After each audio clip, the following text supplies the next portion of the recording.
میں پاکستان کی طاقتور ترین خاتون اول بشریٰ پنکی کے احکامات پر یتیم خانوں سے کم عمر یتیم و لاوارث بچوں اور بچیوں کو سپلائی کیا گیا۔ ان بچیوں کو اس وقت کے وزیر اعظم عمران خان کی جنسی ہوس کو پورا کرنے کے لیے پیش کیا گیا۔ خاتون اول نے ان یتیم و لاوارثوں کو اپنے کالے جادو کے لیے استعمال کیا۔ خوفناک کھیل کھیلا گیا سرکاری یتیم خانوں میں۔ بشریٰ پنکی نے سرکاری یتیم خانوں کے بچوں پر قیامت ڈھا دی۔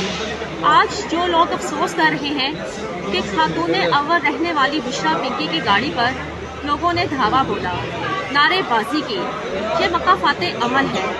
اس خاتون نے، اس عورت نے، بشریٰ پنکی نے اپنے دور اقتدار میں یتیموں اور لاوارثوں کو نہیں چھوڑا۔ میں ایک ریاستی ملازم ہوں، مجھے بدترین ہراسمنٹ کا نشانہ بنایا گیا۔ میں افشا لطیف اس وقت زمان پارک میں موجود ہوں، اپنے وقت کے فرعون یزید عمران خان کی رہائش گاہ کے باہر، جہاں پر کاشانہ دارالمان سرکاری یتیم خانے کی بچیوں کو رات کی تاریکی میں وزیر اعلیٰ ہاؤس کا سیکورٹی افسر کاشانہ سے لے کر اس زمان پارک میں آتا تھا۔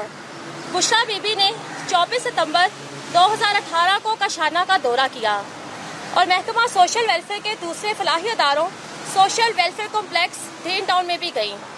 اس کے بعد 14 اکتوبر 2018 کو وزیر اعلیٰ پنجاب عثمان بزدار نے کاشانہ کا رات کے 2 بجے غیر سرکاری غیر پروٹوکول کے دورہ کیا۔ اس کے بعد کیا ہوا؟ چند مہینوں کے اندر کاشانہ دارالمان سے 16 سے زائد لڑکیاں غائب کر دی گئیں، جن میں 7 سال کی بچیاں تھیں، 8 سال کی بچیاں، 13 سال کی بچیاں۔ ان بچیوں کے بارے میں کچھ پتہ نہیں چلا کہ وہ کہاں پر گئیں۔ ان کو وزیر اعلیٰ ہاؤس کا سیکورٹی افسر رات کی تاریکی میں زمان پارک میں لیٹ کے آتا تھا کاشانہ سے، اور نہ صرف وزیر اعلیٰ ہاؤس کا سیکورٹی افسر بلکہ وزیر اعلیٰ ہاؤس کا اسسٹنٹ کنٹرولر رمضان کاشانہ میں میرے پاس آیا اور مجھے کاشانہ سے 4 لڑکیوں کو اس کے ساتھ بھیجنے کا کہا۔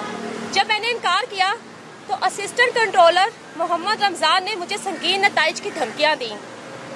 ڈاکٹر پرویز احمد خان چیئرمین وزیر اعلیٰ معائنہ ٹیم نے 12 ستمبر 2019 کو رات کے وقت کاشانہ کا دورہ کیا اور مجھے کم عمر یتیموں لاوارث بچیوں کو اس کے ساتھ بھیجنے کے لیے کہا۔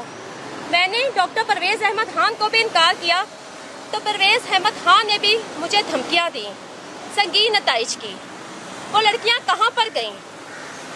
وزیر اعظم شہباز شریف صاحب، آپ نے اس میں کوئی شک نہیں کہ پاکستان کے مشکل ترین حالات میں پاکستان کو سنبھالا، پاکستان کو دیوالیہ ہونے سے بچایا۔ آپ نے سیاست نہیں، ریاست بچانے کا نعرہ لگایا۔